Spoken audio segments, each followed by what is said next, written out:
Some breaking news coming in. Canadian Prime Minister Justin Trudeau speaking right now after the U.S. slapped Canada with 25% tariffs. Let's listen. So today, the United States launched a trade war against Canada, their closest partner and ally, their closest friend. At the same time, they're talking about working positively with Russia, appeasing Vladimir Putin, a lying, murderous dictator. Make that make sense. Canadians are reasonable, and we are polite, but we will not back down from a fight. Not when our country and the well-being of everyone in it is at stake. At the moment, the U.S. tariffs came into effect in the early hours of this morning, and so did the Canadian response. Canada will be implementing 25% tariffs against $155 billion worth of American goods, starting with tariffs on $30 billion worth of goods immediately, and tariffs on the remaining $125 billion of American products in 21 days' time. Should these tariffs not cease, we are in active and ongoing discussions with provinces and territories to pursue several non-tariff measures, measures which will demonstrate that there are no winners in a trade war. Now, just like I did a month ago, I want to speak first directly to the American people. We don't want this. We want to work with you as a friend and ally. And we don't want to see you hurt either. But your government has chosen to do this to you. As of this morning, markets are down, and inflation is set to rise dramatically all across your country. Your government has chosen to put American jobs at risk, at the thousands of workplaces that succeed because of materials from Canada or because of consumers in Canada, or both. They've chosen to raise costs for American consumers on everyday essential items like groceries and gas, on major purchases like cars and homes, and everything in between. They've chosen to harm American national security, impeding access to the abundant critical minerals, energy, building materials, and fertilizers that we have and that the United States needs to grow and prosper. They've chosen to launch a trade war that will, first and foremost, harm American families. They've chosen to sabotage their own agenda that was supposed to usher in a new golden age for the United States. And they've chosen to undermine the incredible work we've done together to tackle the scourge that is fentanyl, a drug that must be wiped from the face of the earth. So on that point, let me be crystal clear. There is absolutely no justification or need whatsoever for these tariffs today. Now, the legal pretext your government is using to bring in these tariffs is that Canada is apparently unwilling to help in the fight against illegal fentanyl. Well, that is totally false. Let's look at the facts. Our border is already safe and secure. Far less than 1% of fentanyl flows and less than 1% of illegal crossings into the United States comes from Canada. But we acted because we know we can always do better. We responded to concerns, including from the President, by implementing an ambitious $1.3 billion border plan. A border plan that includes generational investments in new AI and imaging tools to stop the flow of fentanyl in its tracks, stronger coordination and information sharing with American agencies, along with the deployment of drones, helicopters, and additional personnel to keep our border secure. Now, a month ago, as part of an agreement with the United States that paused the tariffs, we made further commitments. We appointed Kevin Brosseau as our fentanyl czar, a man who dedicated his multi-decade career in law enforcement to combating organized crime networks and drug trafficking. We designated 7 drug cartels, sick, evil groups who cynically profit off the pain and suffering of people on both sides of the border, as the terrorist organizations that they are. And just yesterday, we launched a new joint operations partnership supported by a $200 million investment between Canada's security and law enforcement agencies, a partnership that will enhance the coordination of information and intelligence in order to thwart criminal gangs involved in the illegal fentanyl trade. And critically, our actions are working. As the U.S. Customs and Border Protection just acknowledged, there was a 97% drop in fentanyl seizures from January compared to December, to a near zero low of less than half an ounce seized in January, even with all the further enforcements and actions we've taken at the borders. In sum, we stepped up.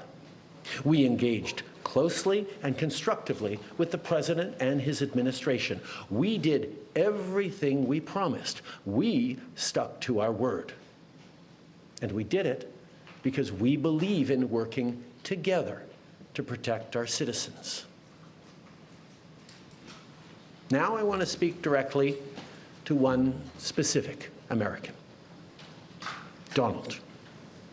In the over 8 years you and I have worked together, we've done big things. We signed a historic deal that has created record jobs and growth in both of our countries. We've done big things together on the world stage, as Canada and the US have done together for decades, for generations. And now we should be working together to ensure even greater prosperity for North Americans in a very uncertain and challenging world.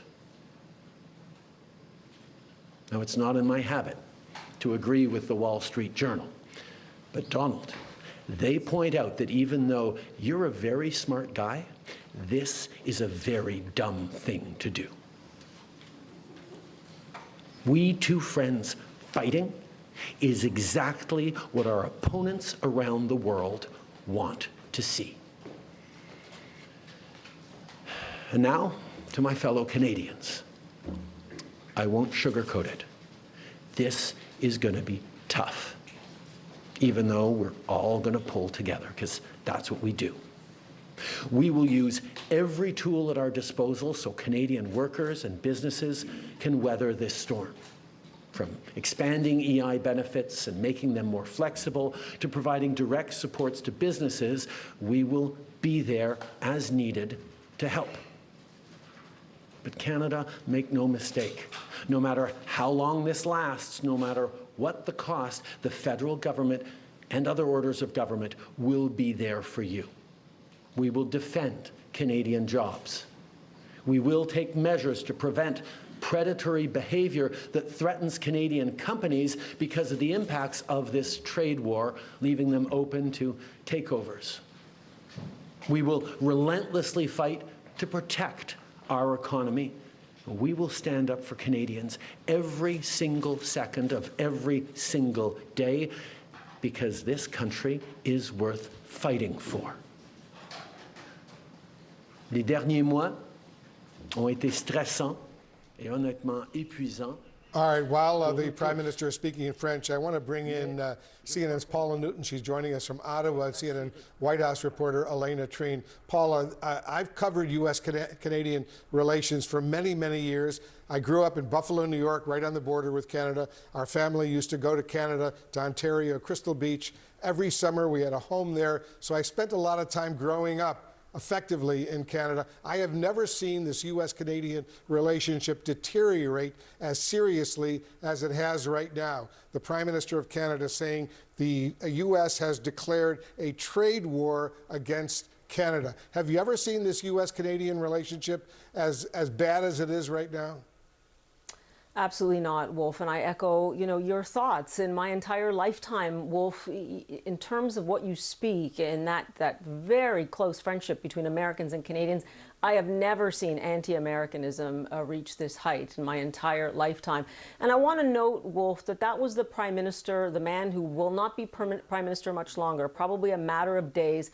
And it was really Justin Trudeau unplugged, saying that he could speak to the American people themselves in a blunt, forceful way, because he doesn't have anything to lose now politically. And I do note that he basically said, Donald, addressing him directly, you are a smart man, but echoing the words of the Wall Street Journal, this is a dumb thing to do. He also made it clear, though, to Canadians, Wolf, that, look, he's not going to sugarcoat it, and this will be tough. Well, what's interesting here is that so many people across Canada are echoing what the Prime Minister has said. We have had leaders of provinces say that they're actually breaking up with America. And make no mistake here, Wolf, this will hurt Canadians. This will really bite. But it will also hurt many Americans as well. In terms of what happens going forward, Wolf, this is escalation. And Justin Trudeau is putting the United States on notice that there will be escalation. Key, though, he did speak to those strategic industries. When we talk about critical minerals, we've heard so much about how many Ukraine has. Canada arguably has some of the largest deposits of critical minerals in the world. They were willing to certainly open themselves up to even American companies that wanted to come in and try and exploit that and try and clear some of the regulatory hurdles. It's clear the Trump administration was not interested. Well, if this is a decoupling, not just from Canada, but certainly many, many Western allies, and Europe right now, who've also been put on notice about tariffs in April, are taking note. What happens next? We continue to see the fallout. We do hear that more measures, including what we've discussed weeks ago about things like U.S. alcohol coming right off the shelves in Canada. That's just one example of something that will hit Republican states like Kentucky that will not be able to sell much of their bourbon into Canada at all. But there is so much more here at stake. Key is energy, both oil, but also natural gas and also electricity. And Canada on the table right now has a threat of putting an export tariff on that, which will instantly make Paula, energy hold on for a much more moment, because the Prime Minister has started taking some questions from reporters. He's speaking about Vice President Pence right now. Vice President Vance right now. I want to listen. Show very clearly that in terms of taking action on fentanyl, we are doing everything that is necessary, and not just for the United States, for ourselves as well, as Canadians are suffering as well from the scourge that is illegal fentanyl. We have laid out extensive plans, actions, cooperations, including as recently as the past days in Washington, and they have always been very well received. And the numbers bear that out.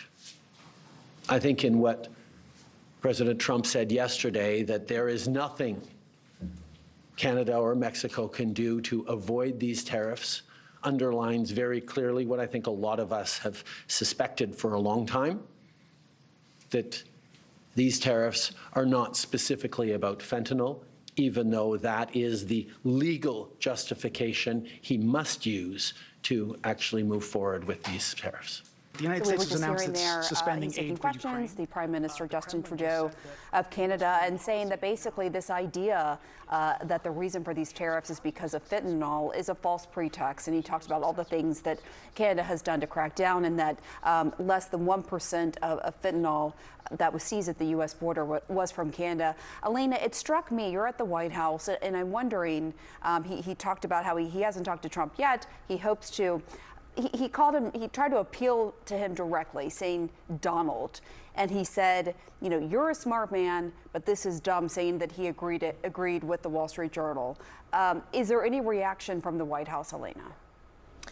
from the moments that we've heard him say that, not yet that I've heard, Paula. But look, this is something, or Pamela, excuse me, this is something that I think is definitely going to receive a reaction from the president and the White House. This is some of the strongest language we have heard yet from the prime minister. A couple of things that really stuck out to me from what he has said. He said that they have stepped up, that they have been engaging repeatedly in conversations as recently in the last couple of days with the Trump administration, that they are doing everything that they can. As you mentioned, I think the point where he was addressing Donald, he was addressing the president directly by name, using that harsh language, going on to say, you know, we've worked together, we've had a relationship for several years, we've done big things together, we should be working together now.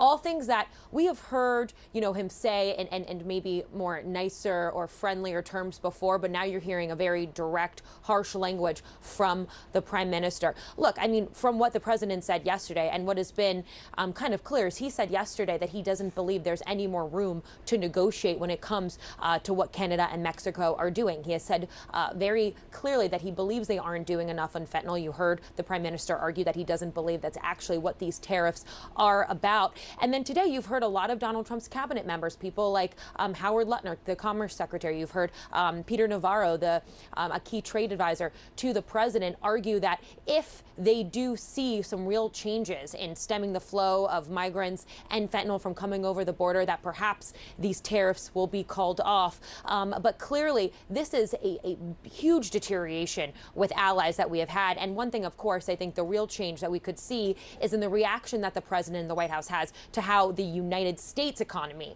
is being impacted already over the last couple of days, the last 2 days. We've seen the stock market drop some 1,300 points. We're seeing different companies like Target saying prices are going to increase. That is something as well that will ignite some sort of reaction from this White House. Yeah, we see the Dow Jones Industrials down now. Just today, 788 points, at least so far, now 790 points. We heard the Prime Minister, Elena, cite the Wall Street Journal editorial in today's Wall Street Journal, usually a conservative editorial page. The headline is "Trump Takes the Dumbest Tariff Plunge." And it writes this: "We've courted Mr. Trump's ire by calling the Mexico and Canada levies the dumbest in history, and we may have understated the point. Mr. Trump is whacking friends, not adversaries." And you know, it's interesting because this U.S.-Canada relationship, which has always been so strong, so powerful, has now deteriorated to where this is going on. It's stunning. And he talked about the fact that this is exactly what our adversaries want, to see this deterioration of an alliance that has so much history. Wolf. I want to bring in retired U.S. Army General, former NATO Supreme Allied Commander Wesley Clark. He's joining us right now. General Clark, thanks so much for joining us. Let me first of all get your reaction to Prime Minister Trudeau's condemnation of what the Trump administration is doing here. Well, I think he's exactly right when he says that it's not about fentanyl. What is it about? What is it about when you want to sever the relationships with your closest ally? You know, you're worried about Chinese and Russian ships in the Arctic, and so we're going to have a breach of our work with Canada. It doesn't make sense. And so when you try to understand this, doesn't make economic sense, doesn't make strategic sense. It's just a break in the way that the U.S. operates. And yes, the market's going down, Wolf, because when you look at something like this, it's not just about the tariffs. It's about the credibility of the United States. It's about the trustworthiness of the president. It's about what kind of leadership he brings to the United States. There were issues in the election. People knew this, but people were concerned about the economy. Let's look at the economy. But I'm concerned about what's happening in global affairs and U.S. security. And when I see what's being done to Canada, a nation that's always been our ally, when I was NATO commander, I couldn't have gotten any stronger support from any nation than I did from Canada, as strong as the support I had from the United States. And yet, here we are isolating Canada and isolating the United States really from our nearest neighbors. It's a real threat to U.S. security. It's not about fentanyl. It's about how to keep America safe, and this isn't the way to do it. It's hard to believe that this is going on. General Clark, the Wall Street Journal, in that editorial today, Trump takes the dumbest tariff plunge. They also write this: Mr. Trump is whacking friends, not adversaries. Do you agree with that? I do. And you know, well, if I was talking to some other analysts this morning, some very smart people on the inside, I think some people working in the administration really understand that President Trump's being played by Mr. Putin. But I don't know if President Trump really understands that. After smashing our relationships with allies, and I'm sure this will make President Putin really happy too, after doing this and enticing Putin to come to the table, what are we going to say to him? He's going to ask for more and more and more. What's it really about? And so I look at this as a severe departure from a normal pattern of United States national security processes. We're bipartisan, we're nonpartisan in national security. And President Trump has come in here and wants to turn the table upside down. He wants to somehow cozy up to Mr. Putin and disregard and insult and separate the United States from our allies. This is not going to end well. Yeah, it's a pretty, very, very serious situation unfolding right now. U.S. credibility with allies on the line right now. General Wesley Clark, thank you very, very much. And